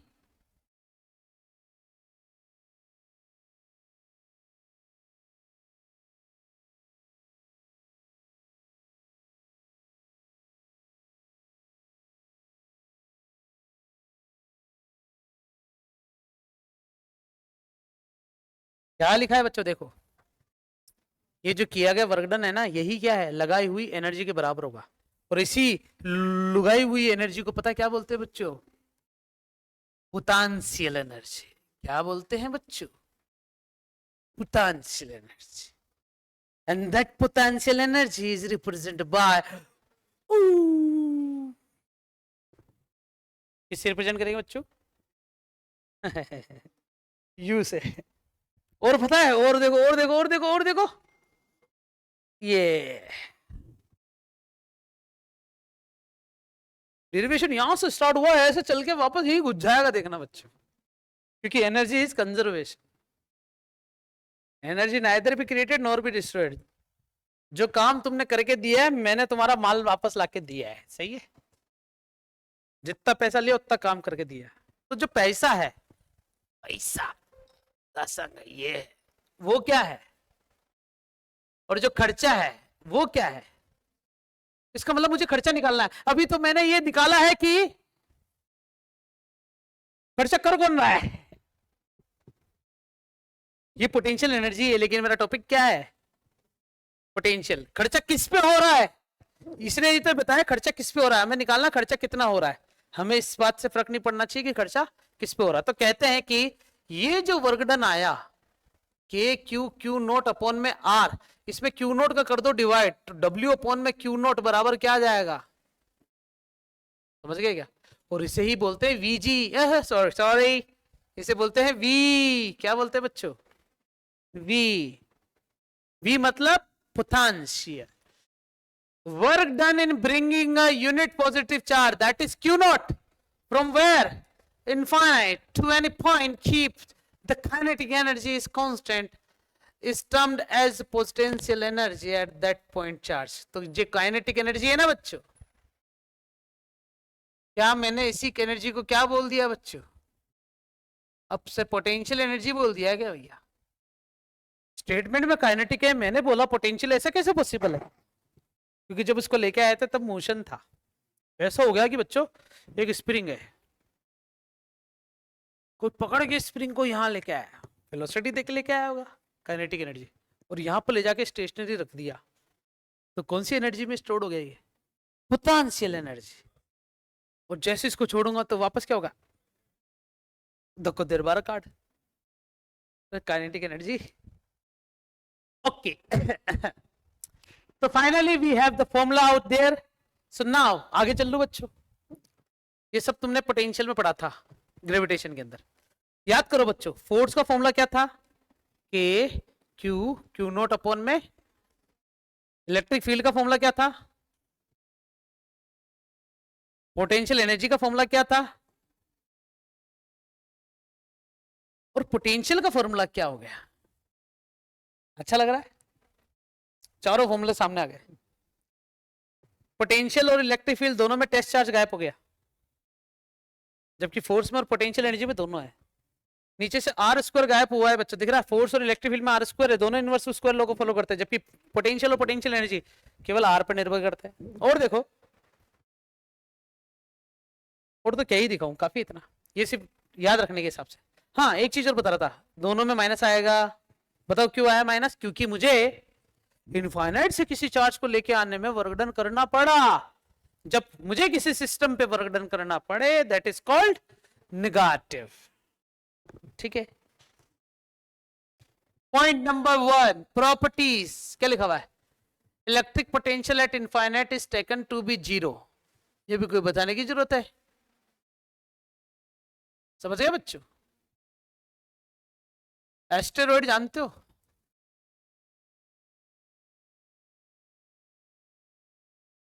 मान लो कि एलन मस्क का दिमाग घूम गया कभी,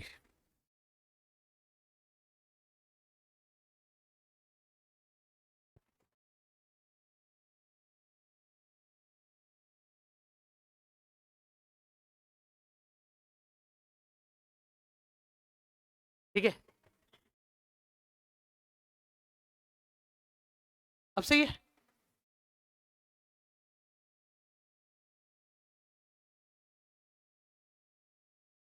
अब सही है, एलन मस्क का दिमाग घूम गया और किसी उल्का पिंड को जाके उसने छेड़ दिया, मान लो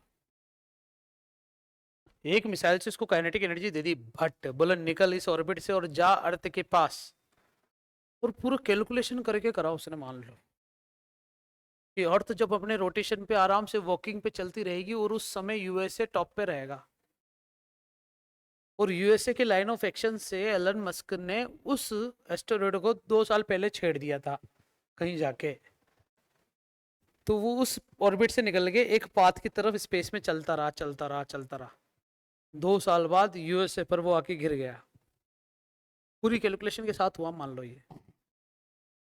तुम कह सकते हो कि उस एस्टेरॉयड को एलन मस्क ने छेड़ा तो ही वो हमारे पास आ पाया, अगर नहीं छेड़ता तो नहीं आता। हम कह सकते हैं कि किसी भी स्पेस में या इनफाइनाइट में, चाहे चार्ज हो चाहे मास हो, सबकी पोटेंशियल एनर्जी या पोटेंशियल क्या मानेंगे, 0। कोई तब तक हमें नहीं छेड़ेगा जब तक हम उसको नहीं छेड़ेंगे, समझ गए। इसलिए छेड़छाड़ करना बुरी बात होती है। दूसरा पॉइंट क्या लिखा हुआ बच्चों, it is not path dependent quantity. If simply depends upon the starting and ending point. कितनी बढ़िया बात बोली है, ये पाथ डिपेंडेंट नहीं है। ऑब्वियस बात है यार, that is conservative force which is not depends on path as well, and that point also consider in gravitational potential as well. The point number 3, this is the scalar quantity because potential depends on work done, and work done is a scalar quantity. That's why we can consider potential, चाहे gravitational हो, चाहे electric हो, चाहे magnetic हो, सबके अंदर potential जो होगा वो scalar होगा। यूनिट इसकी होती है बच्चों जूल पर कुलाम, क्योंकि पोटेंशियल का फॉर्मूला मुझे क्या मिला है, इसमें चार्ज का डिवाइड करा था तो जूल में आया है चार्ज। वैसे इसको देखा जाए तो क्या बोलते हैं बच्चों, वोल्ट भी बोलते हैं। क्या बोलते हैं बच्चों, वोल्ट भी बोलते हैं। अच्छा देखो, जूल पर कुलाम को अगर मैं बोलता हूं बच्चों वोल्ट, तो जूल को क्या बोलेंगे, न्यूटन इंटू मीटर, पर कुलाम बराबर क्या लिख दूंगा, वोल्ट। अच्छा मीटर का डिवाइड कर दूं तो न्यूटन पर कुलाम क्या हो जाएगा, कभी देखा है जीवन में, इलेक्ट्रिक फील्ड। मैंने बोला था इलेक्ट्रिक फील्ड का फॉर्मूला यूनिट एक और होती है वोल्ट पर मीटर, अभी नहीं बताऊंगा, बाद में बताऊंगा, पता चल गया। ओके, डायमेंशन निकाल सकते हो क्या बच्चों इसकी, है आराम से निकाल सकते हो। तुमने इसकी डायमेंशन पहले निकाल दी थी इलेक्ट्रिक फील्ड की, पता है क्या है थी, m1 l1 t-3 a-1, यही थी शायद।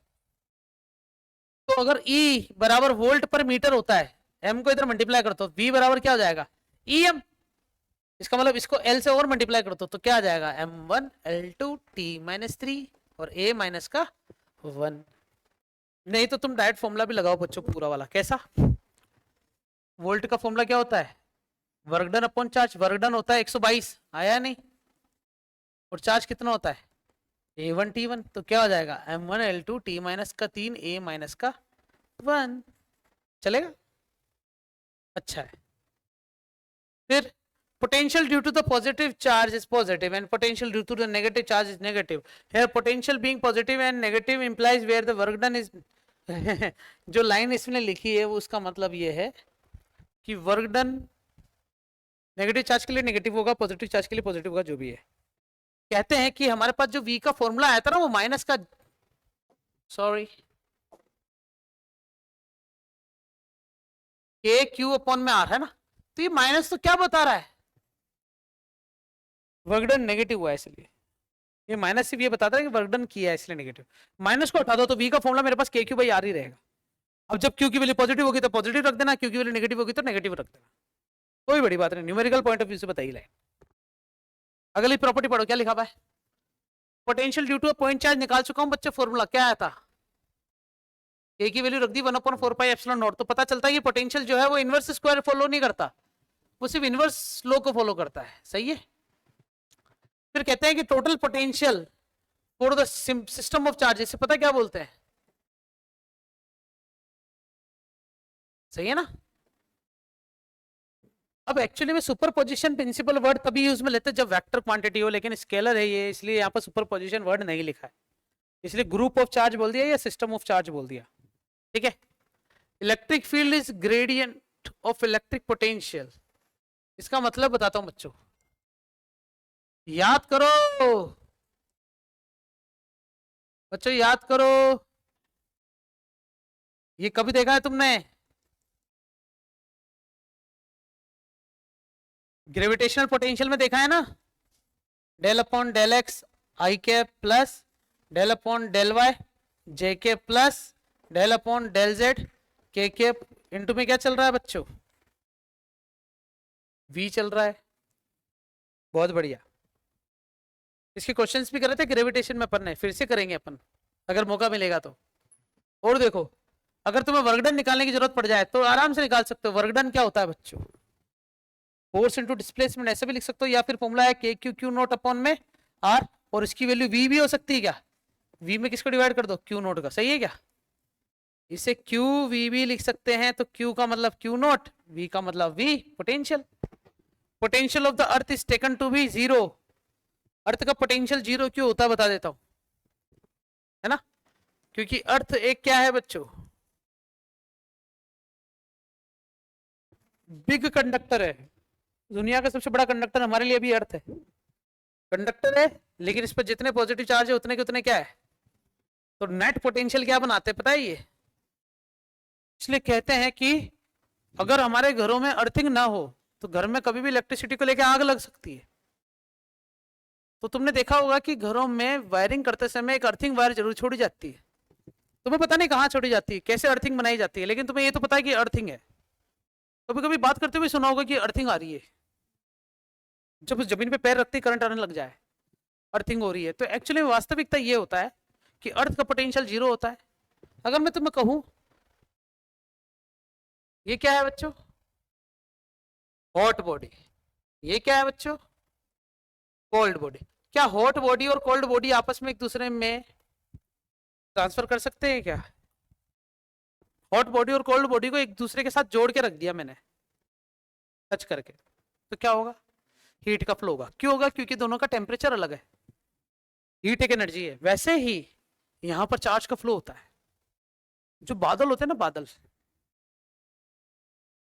बादल, उसके बारे में मैंने तुम्हें इलेक्ट्रोस्टैटिक के पहले दिन ही बता देना चाहिए था, लेकिन मैंने तुम्हें बताया नहीं। आज बताता हूं कि बादलों में बिजली कैसे कड़कती है। जो बादल होते हैं उसमें आपस में रबिंग की वजह से पॉजिटिव चार्ज अलग, नेगेटिव चार्ज अलग अलग। तो कुछ बादलों पे बहुत सारा पॉजिटिव चार्ज हो जाता है, कुछ बादलों पर नेगेटिव चार्ज हो जाता है। तो पॉजिटिव चार्ज वाले बादल होते हैं ना, नेगेटिव चार्ज वाले की तरफ अट्रैक्ट होते हैं, या नेगेटिव वाला पॉजिटिव की तरफ अट्रैक्ट होगा। क्यों? क्योंकि ये न्यूट्रल होना चाहता है। तो पॉजिटिव नेगेटिव से आसानी से मिल सकता है, आराम से मिल सकता है, क्योंकि इनकी प्रॉपर्टी होती है मिलना। लेकिन नहीं, ऐसे मिलते हैं दोनों इंस्टेंटेनियसली।